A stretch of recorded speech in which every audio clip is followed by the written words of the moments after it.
Saya ngeri itu ya, mendengar pernyataan bunuhnya itu ya. Bunuh. Lalu berapa juta umat Islam yang harus dibunuh. Di Indonesia ini sudah berapa juta itu di seluruh daerah yang buat aksi. Kemarin saja di Monas itu diperkirakan 1,4 juta. Pak. Itu harus dibunuh semua.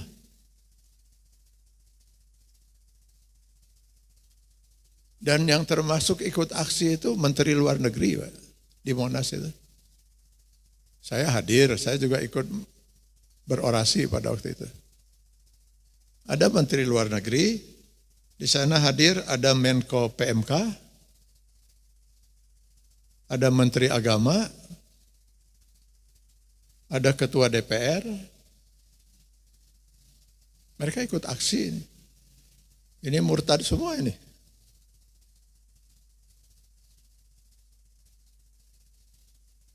Ada artis, sekian banyak artis.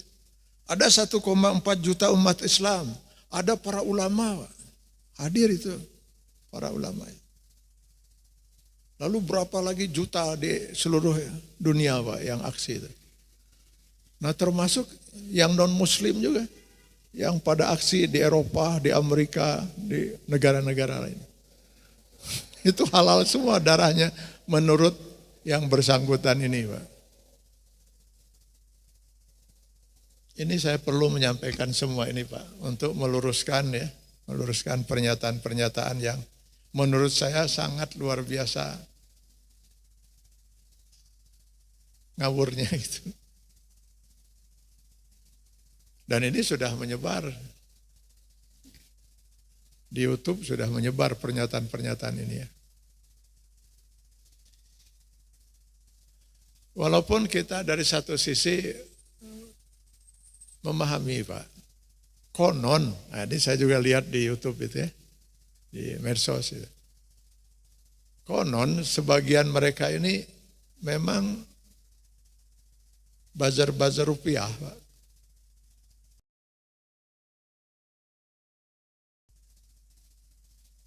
Yang saya pernah baca itu dibayar 75 juta Pak. Untuk membuat pernyataan-pernyataan membela Yahudi ini ya. Mungkin tidak semua Pak, tapi sebagiannya seperti itu.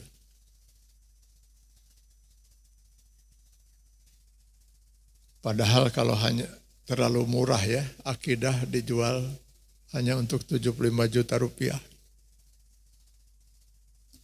Terlalu sangat murah. Dan kalau seorang mukmin gak mungkin sampai menjual akidah hanya untuk urusan duniawi, urusan harta. Bahkan yang ada itu seorang mukmin di At-Taubah 111, mereka siap mengorbankan harta, bahkan kalau perlu nyawa, demi mempertahankan akidah, demi bisa menggapai ridha Allah, demi bisa menikmati surga Allah Subhanahu wa taala. Inna Allah astara minal mu'minina anfusahum wa amwalahum bi anna lahumul jannah.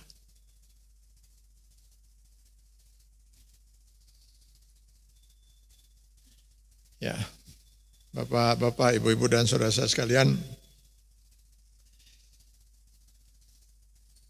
ya saya berusaha meluruskan ini Pak. Mudah-mudahan Allah Subhanahu wa taala memberikan hidayah pada kita semua. Ya. Yang pasti saya ingin berpesan, berseliwerannya pernyataan-pernyataan ini di media sosial, mudah-mudahan tidak mempengaruhi umat Islam. Umat Islam, saya berpesan jangan terpengaruh, terus kita berjihad. Terus kita berjihad dalam batas yang mampu kita lakukan. Apa yang bisa kita lakukan? Saya sempat berpikir begini, Bapak Ibu sekalian.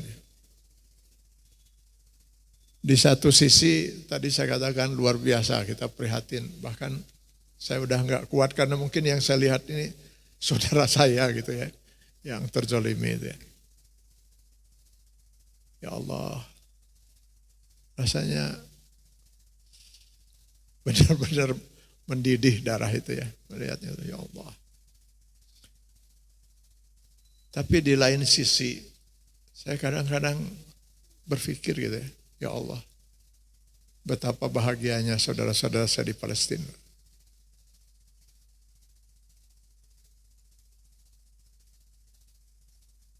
Sekian belas ribu yang syahid. Walaupun kita tidak punya hak mendahului Allah itu, tapi kan Allah yang menyatakan itu. Masa sih mereka tidak syahid, Pak? Yakinlah mereka itu syuhada, Pak. Mereka bukan hanya saja dijanjikan masuk surga, bahkan yakin mereka di surga itu sekelas dengan para nabi, para siddiqin, para solehin. Ulaika allazina an'amallahu minan nabiyyin was siddiqin was syuhada was solehin.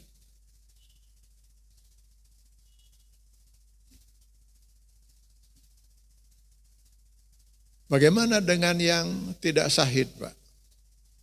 Saya yakin mereka itu surga, Pak. Masih ingat?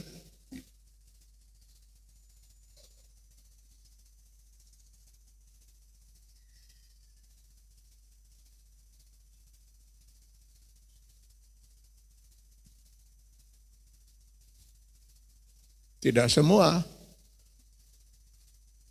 orang yang berjuang bersama Rasulullah SAW itu syahid. Salah seorang di antara yang tidak syahid itu justru mantan panglima perang Islam, Khalid bin Walid.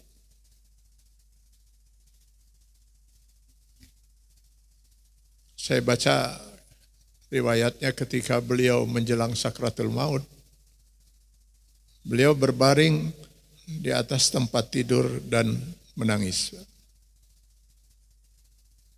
Mengagetkan bagi para sahabat yang belum pernah seumur hidup melihat beliau menangis. Lalu ada seorang kemudian mengatakan, wahai Khalid bin Walid, adakah Rasulullah mengajarkan Anda seperti ini? Sedih meninggalkan dunia. Sahabat tadi mengira beliau menangis karena sudah akan meninggalkan alam dunia ini. Apa kata Khalid bin Walid? Sejak dulu saya sudah siap untuk meninggalkan dunia menghadap sang kekasih Allah Subhanahu wa taala. Dia buka bagian bajunya itu. Konon tidak ada satupun bagian dalam tubuhnya itu yang mulus, Pak. Ada yang mengatakan ada 100 bekas tusukan, luka dalam tubuhnya. Bekas panah, bekas pedang, dan lain sebagainya. Beliau nggak pernah absen dalam perang. Bahkan pernah jadi panglima perang. Dari dulu saya sudah siap menghadap Allah. Tapi harapan saya seorang yang syahid. Tapi ternyata kini saya mati di atas tempat tidur. Itu yang membuat dia menangis. Seorang sahabat yang lain tiba-tiba berdiri.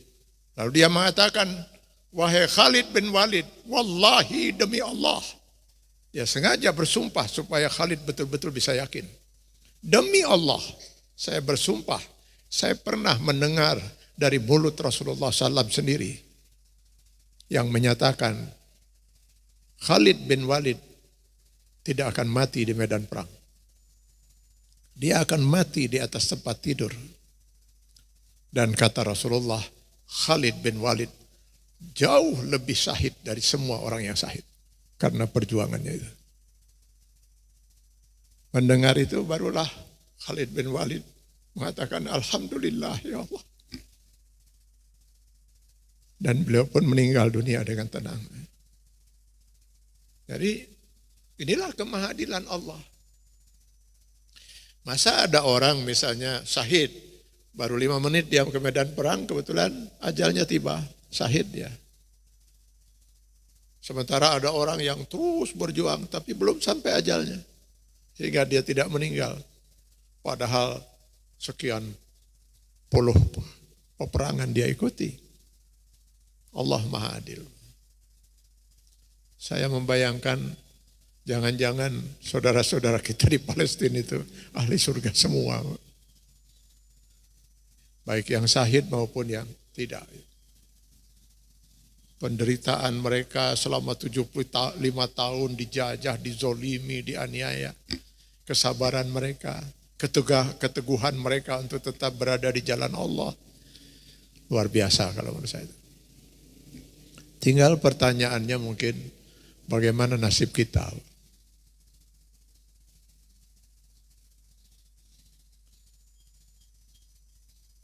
Kita kan nanti pasti akan dihisap oleh Allah. Seluruh kehidupan kita per detik. Di antara hisab itu kita bayangkan Allah akan bertanya begini di pengadilan itu. Yaumil hisab itu. Ketika saudara-saudara kamu seiman, bagian dari tubuhmu dizolimi, dianiaya, dibunuh, apa yang kamu lakukan?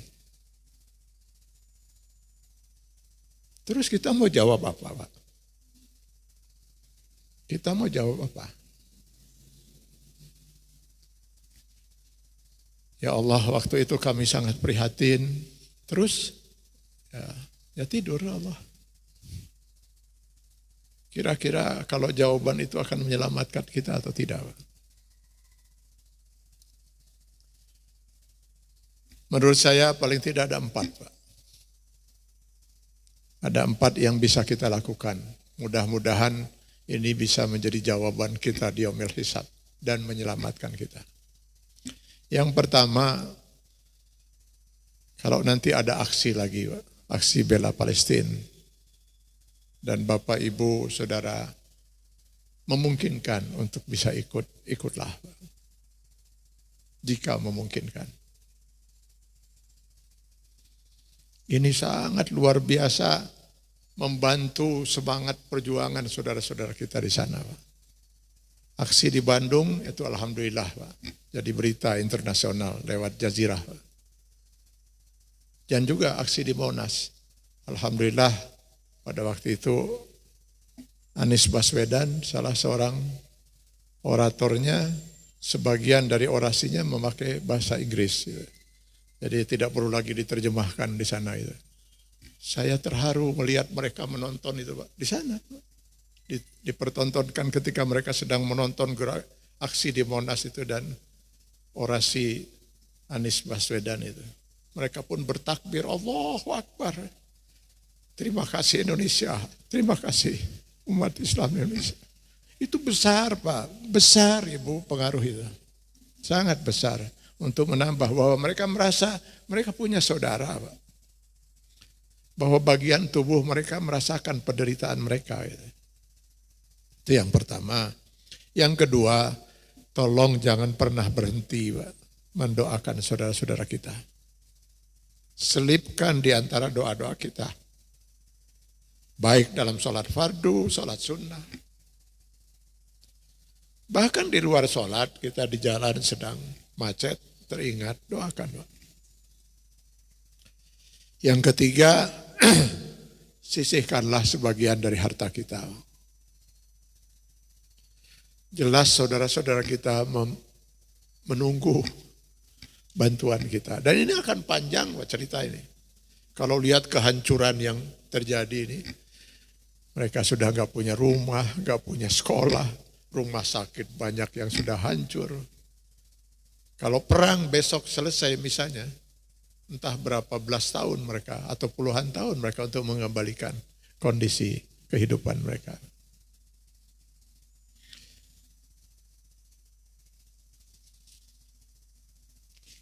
Kalau seorang Ronaldo yang bukan Muslim, dia menyumbang 3,5 triliun gaji dia satu musim.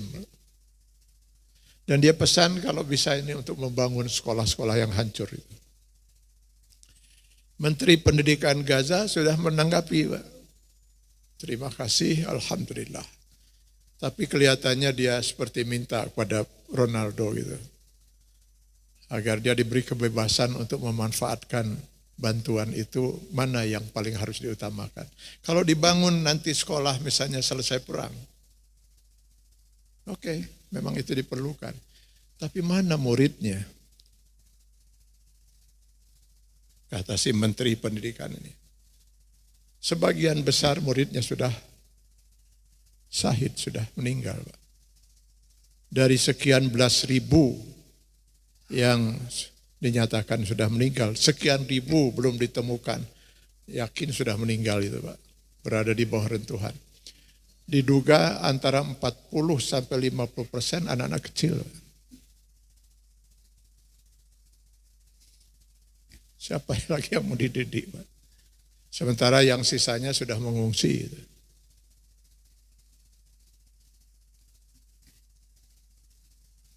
Yang keempat,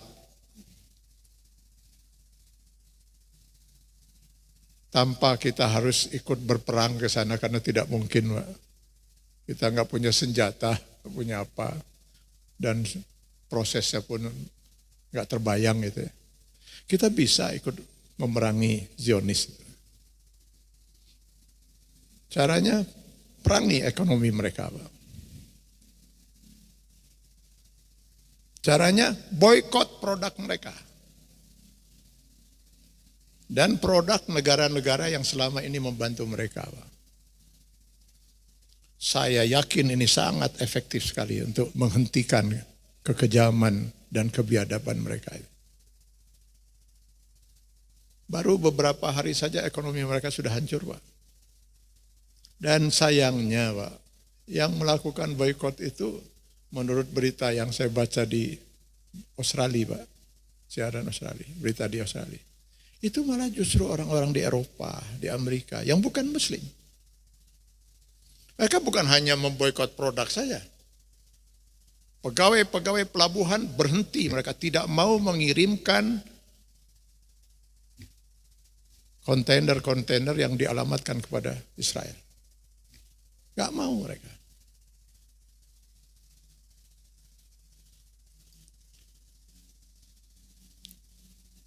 Negara yang banyak muslimnya, yang paling baik, menurut berita itu, Malaysia. Di Malaysia itu sudah banyak semacam McDonald, Kentucky yang sudah tutup. Ini kalau bisa saja dijalankan, gak usah lama-lama, 1 bulan saja. Atau mungkin gak sampai 1 bulan. Saya yakin hancur mereka, Pak. Hancur. Dari mana mereka mau beli senjata lagi, Pak?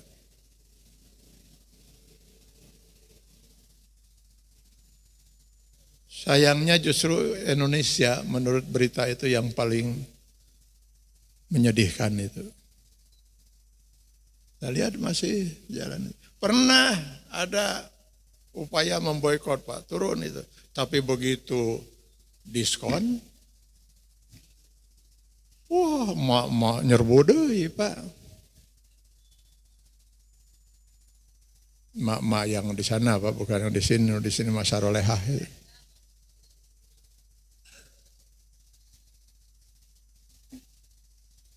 Insya Allah kita tidak akan pernah sampai sakit, Pak, gara-gara tidak makan McDonald, Kentucky. Insya Allah nggak akan sampai pingsan gara-gara tidak minum Coca-Cola, Pepsi, Aqua. Moal nepi ka borok suku gara-gara tidak pakai sepatu merek Puma misalnya gitu. Masih banyak pilihan-pilihan yang lain untuk bisa kita nikmati, Pak. Mudah-mudahan itu bagian dari perjuangan kita, Pak. Akhirnya marilah saya ajak Bapak Ibu untuk berdoa, Pak. Untuk keselamatan kita dan khususnya untuk keselamatan saudara-saudara kita di Palestina. A'udzubillahi minasyaitonirrajim. Bismillahirrahmanirrahim. Alhamdulillahirabbil alamin.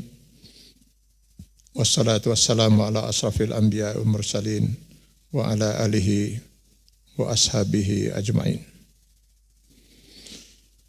Allahumma innaka afuwun karim tuhibbul afwa fa'fu anna ya karim. Allahumma aizzal islam wal muslimin